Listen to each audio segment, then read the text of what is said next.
Hi everyone, welcome to RPA Explorers channel. I hope everyone are doing good. And in today's video, we are going to see one of the methods from Outlook connector. So previously, I have uploaded so many videos on Outlook and email connectors, right from how you can send attachment, how you can get your emails, and so many stuff. In this video, we are going to see how you can reply to an email based on a specific subject name. Okay, so I'm just going to continue with the same activity which I have used in my previous videos. So this is the activity which is called get emails.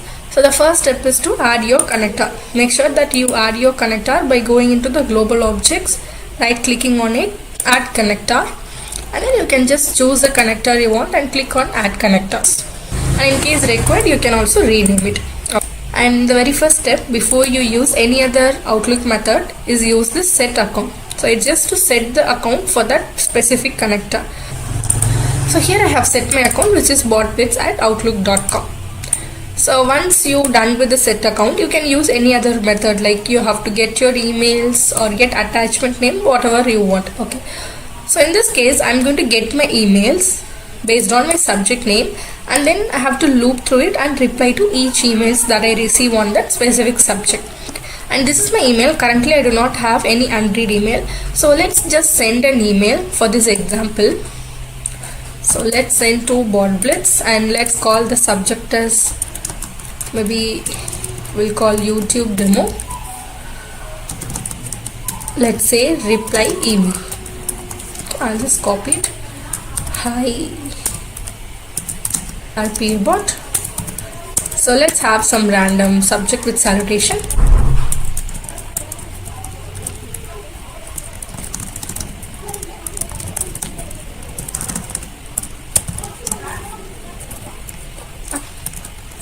And this.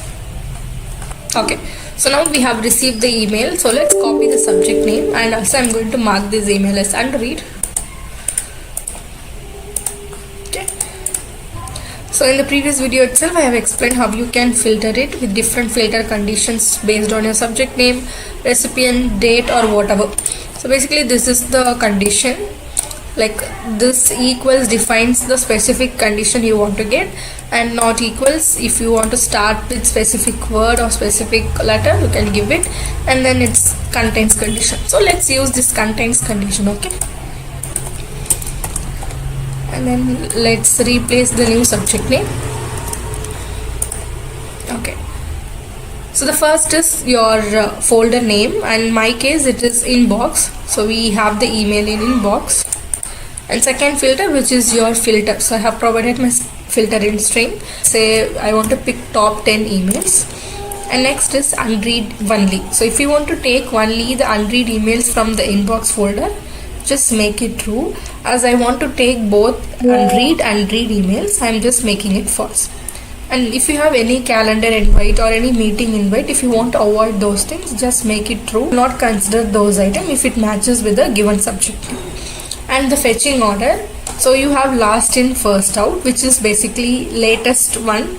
I mean, you pick the latest one first, and then you have first in first info, which the first in first info will give you the oldest mail first.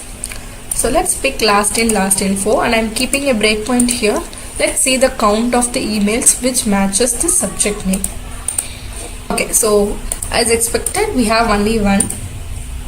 Let me mark the email as unread, and let's see.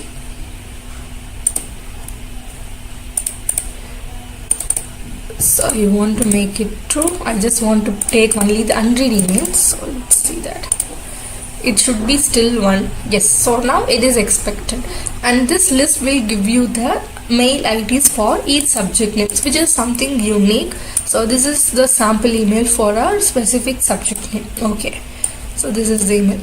And now let's take the reply connector method. So I'm just basically passing the list of mail ID to the for each item, so that when we have more than one email which meet the filter condition, we'll be returning a list. So that I'm passing as an input collection to the for each, so that I can reply to all the emails one by one based on the email ID. So let's take the current object, which is this mail ID, and if you require, make sure that you give CC and BCC. So subject, let's give that demo snowbot, and also here I have to provide the body. So please ignore the email from snowbot. Okay, this is a test demo email, and if you have any attachment, provide the attachment part. And the next is fold. If you want to attach any HTML body to your email, like your table content or anything, you can enable and provide the body according to that. Quickly run this. Okay, this is done. So let's preview this is one, and here you will be able to view the current object, which is the mail ID from the given list, and this is also completed. So let's wait for the email to be received. And also you can also pass your body of the email from external component like format text, or from process parameter, or from any other external files as well. So like you can format it along with the salutations and your custom message, and then you can add that variable to the body of the email. Okay, now we have received the email. So this is the email. As we say, the subject is demo snowbot. Please ignore the email from snowbot. This is a test demo, and this is how you can reply to any email with the help of Outlook Connector reply method. I hope you guys find this video useful. In case, make sure you like and subscribe to my channel, and don't forget to like this video to reach more people. Thanks for watching this video till the end.